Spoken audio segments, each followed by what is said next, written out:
Hello everyone, my name is Yash और आज हम बात करने वाले हैं एक मल्टी बैगर स्टॉक के बारे में जिसका नाम है lux industries.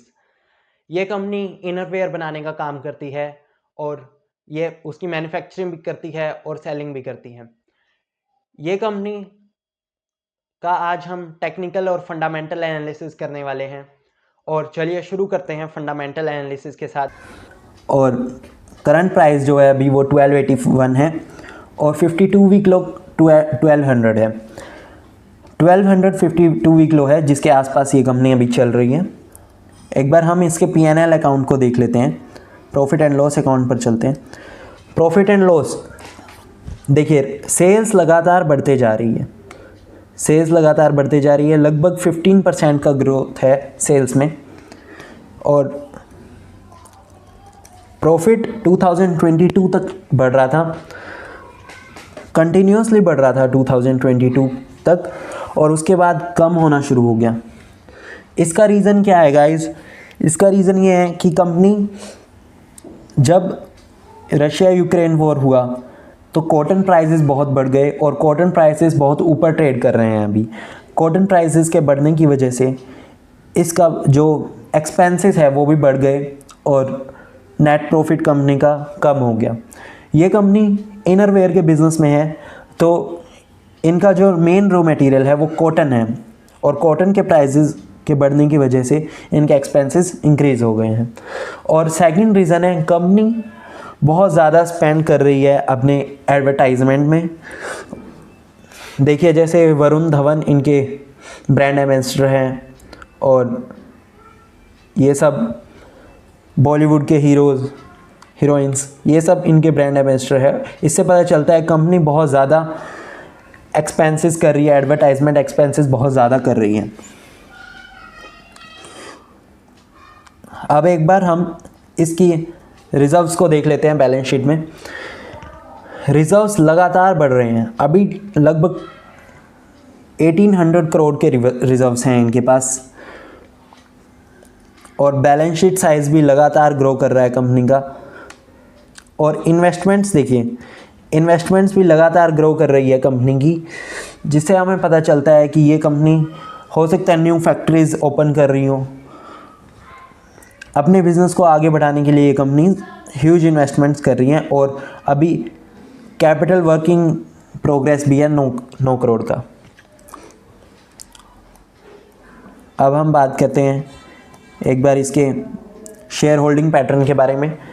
Share holding pattern में हमें दिखता है कि मुकुल अग्रवाल जी की भी होल्डिंग है, वो एक HNI है और उनकी होल्डिंग है 1.5% की होल्डिंग है उनकी। और पब्लिक के पास लगभग 18.5% है। मुकुल अग्रवाल जी की होल्डिंग अगर हम हटा दें पब्लिक में से तो 18.5% पब्लिक के पास है और बाकी 82% स्ट्रॉन्ग हैंड्स के पास है। एक बार हम इसके चार्ट का एनालिसिस कर लेते हैं।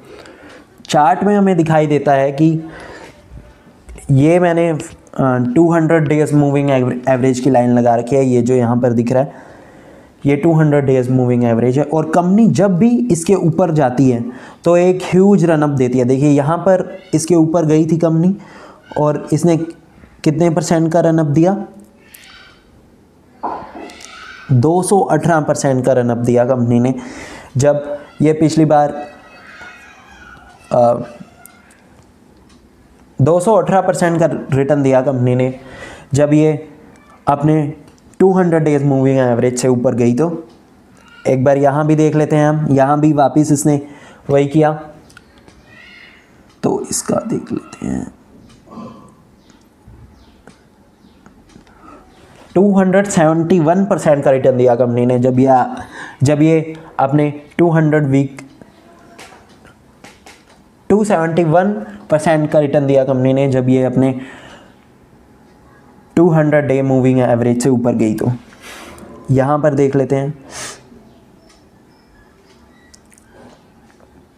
यहाँ पर कंपनी ने 85% का रिटर्न दिया जब ये अपने 200 डे मूविंग एवरेज से ऊपर गई। तो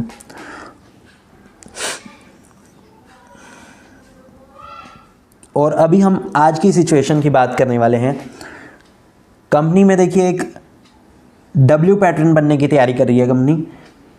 ये देखिए ये है हाफ डब्ल्यू हो गया, बस एक लास्ट वो बचा है, इसका लास्ट मूव अप मूव बचा है कंपनी का, और तब ये अपने 200 डे मूविंग एवरेज से भी ऊपर आ जाएगी। और उसके बाद हमने देखा है कि जैसे ये अपने 200 डे मूविंग एवरेज से ऊपर जाती है, जैसे ये अपने 200 डे मूविंग एवरेज से ऊपर जाती है तो कैसे रिटर्न देती है। इसके टारगेट को देख लेते हैं, टारगेट कितना बनता है यहाँ से। ये एक डब्ल्यू पैटर्न बना रहा है यहाँ पर, ये देखिए ये डब्ल्यू पैटर्न ख़त्म होने वाला है और डब्ल्यू पैटर्न के बेस पर इसका टारगेट बनता है 39% का टारगेट बनता है।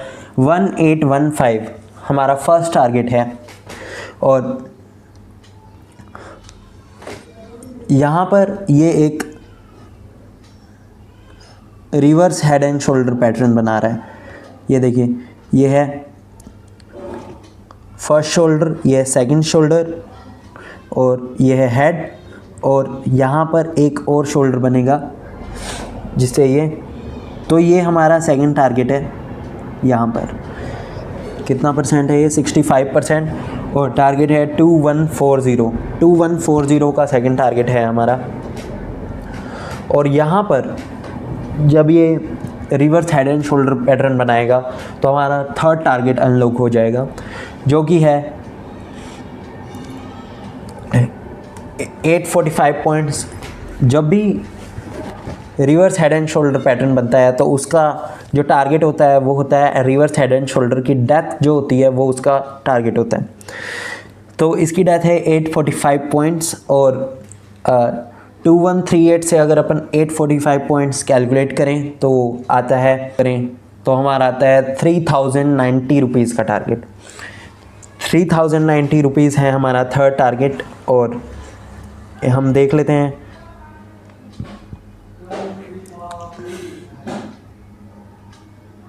यहाँ पर, ये हमारा थर्ड टारगेट,